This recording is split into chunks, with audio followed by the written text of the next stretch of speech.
মামার বাড়িতে বেড়াতে যাওয়ার পর এই প্রথম আমি শুনতে পেলাম মামির সাথে নাকি একটা জিন আছে। আমি ভেবেছিলাম হয়তো তারা আমার সাথে মজা করছে ভয় দেখানোর জন্য। তো যাই হোক, সেই দিন মামি ইলিশ মাছ রান্না করেছিল। আমাকে খাবার খেতে দিয়ে মামি ঘরে চলে গেল। কিছুক্ষণ পর মামি পেছনের সোফায় এসে বসলো আর আমার খাওয়ার দিকে এক দৃষ্টিতে তাকিয়ে আছে। আর তার মুখ থেকে লালা পড়ছিল, যেটা দেখে আমার অনেক বেশি অস্বস্তি লাগছিল। যার জন্য আমি বললাম, আরে মামি, কি হয়েছে তোমার? এভাবে তাকিয়ে আছো কেন? খিদে পেয়েছে নাকি? তুমি না মাত্রই খেলে।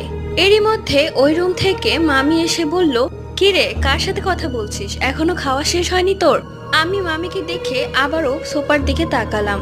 দেখলাম সেখানে কেউ নেই। আমার মাথায় তালগোল পাকিয়ে গেল। একটু আগে তো মামি পেছনের সোফায় বসেছিল, তাহলে সামনের ঘর থেকে কিভাবে এলো? আমি সেই দিন এতটাই ভয় পেয়েছিলাম যে সেই দিন রাতেই ঠিক করলাম কাল সকালে বাড়ি ফিরে